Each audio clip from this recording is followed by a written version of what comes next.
As we head towards the midpoint of Kayet Zman, acknowledging on the one hand that Seder and Zman continues all the way until Tisha B'Av, on the other hand, acknowledging the idea that our Talmidim, many of them from Bnei Chul, are going to do incredible things over the course of the summer in camps and are heading on to the next chapters of their year.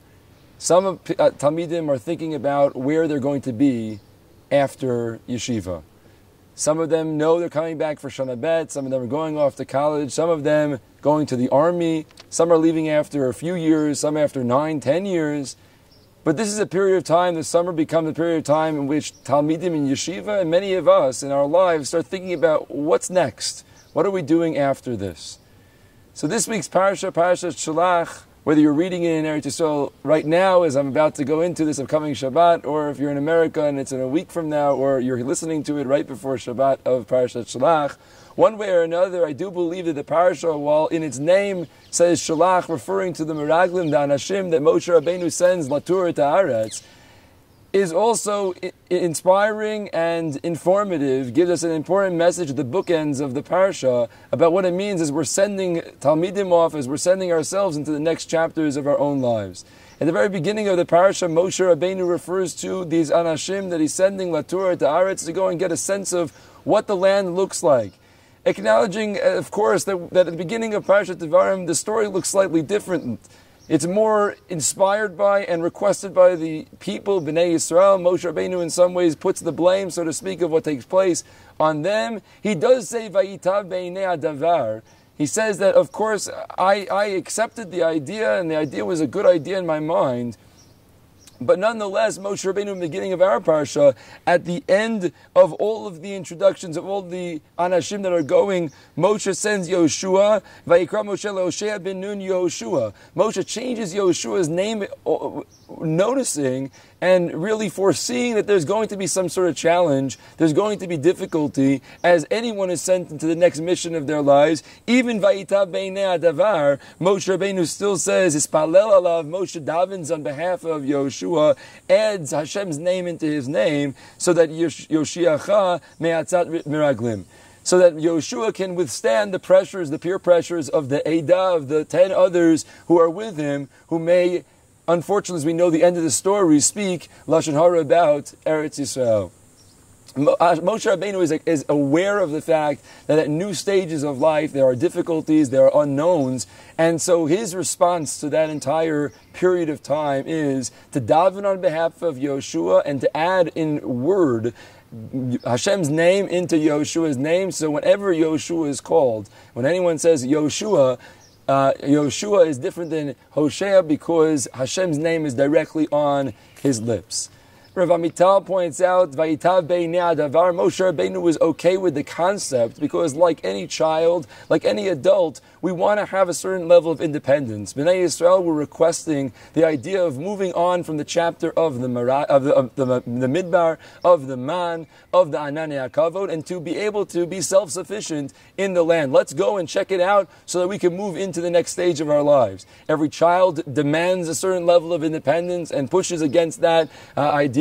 And every one of our Talmidim deserves a level of independence, the ability to be able to course their own journey, their own version of Shelach. Again, hopefully not in the same direction as many of the others, but as Yoshua, he comes back unscathed by the experience with God's name in his name. That's one response to the concerns of going into the next chapter of our lives. Another response at the very end of the parasha, and Rashi points this out in a number of places, Lo Taturu, perhaps is connected to Latur et Haaretz. Moshe Rabbeinu is commanding us at the end of the parasha in the mitzvah of tzitzis. We read this parasha multiple times a day as part of our Kriyat Shema. It's also incorporated at the end of the parasha, connected to Mikoshesh Eitzim, the chait of breaking Shabbos and the Isra of Avodah Zarah. Each of those in its own right, Moshe Darshan points out, Rashi brings down, that all of them are connected, Shkula l'kol Torah Kula, in their own right. Tzitzis is connected to Kol Torah Kula, and so of course anywhere it would appear would be valuable. But there's significance to the fact that it's brought up at the end of our parasha. Rashi itself points out that the idea of the Einayim Heim miraglim leguf. He literally uses the same terminology. But as Rav Aaron points out, Rav Aaron Lichtenstein Zecher Tzadik Livracha points out in this parsha, the zechira that sits is literally, we don't need a mishorshei mitzvah as the Sefer HaChinuch takes to put into every mitzvah. When it comes to tzitzis, the Torah explicitly tells us why we wear them. Uri temoto, you'll see them, and on the one hand, uzachartem et kol mitzvot Hashem, you'll remember all the mitzvot and vasisemotam, and you'll do them. And on the other hand, so there's the asay tov component that's reminded with the tzitzis, and there's also the lo tatura acharei levavchem v'acharei nechem. There's also the component of a sur meira. Rav Aaron points out that the reminder, the remembrance, the zechira here of the awareness is much more than just a certain set of facts. It's not just remember all the 613 mitzvahs and what they are.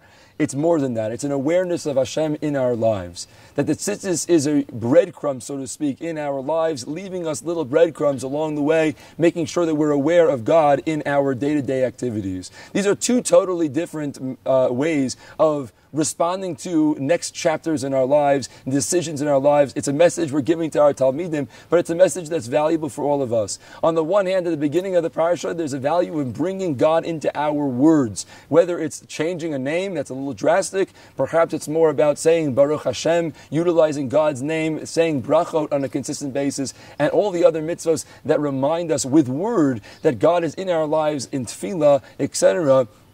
God's words are in our day-to-day activities, again, and on top of that, davening, praying on it, as Moshe Rabbeinu davens for Yehoshua in the process. Vayikra is not just calling Yehoshua a new name, but davens on his behalf. One way of looking at the next chapter in our life is davening, is thinking about Hashem, is utilizing Hashem in their day-to-day words, in word. And then there's indeed. At the end of the parasha, it's in action, it's putting tzitzis on, uritemoso is seeing them, it's doing the mitzvot, it's being committed in other forms of having other breadcrumbs along the way to remind us where we ought to go. I remember hearing when I was a Talmud in yeshiva that the response to the question, what should I do when I leave yeshiva, was different for Rav Aaron and Rav Amital.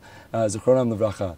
Rav Amital suggested to bring a nigun with you outside of yeshiva. Something in your mouth, something, again, word, bring God into your day-to-day activities through the singing you might have on a day-to-day activities, through the words that you might be saying on a day-to-day activity. Yehoshua, right? Hoshea ben Nun Yehoshua is that idea, the beginning of the parasha.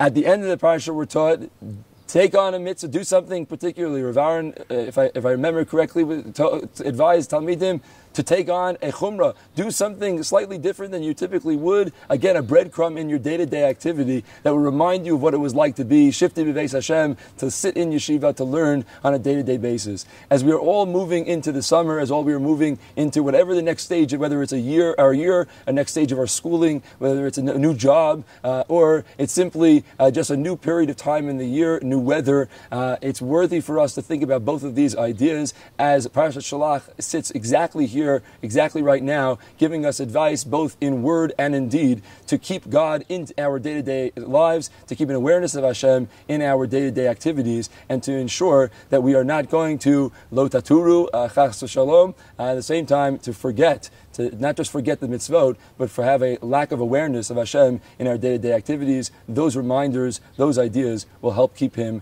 in our day-to-day mindset and our awareness. Shabbat Shalom.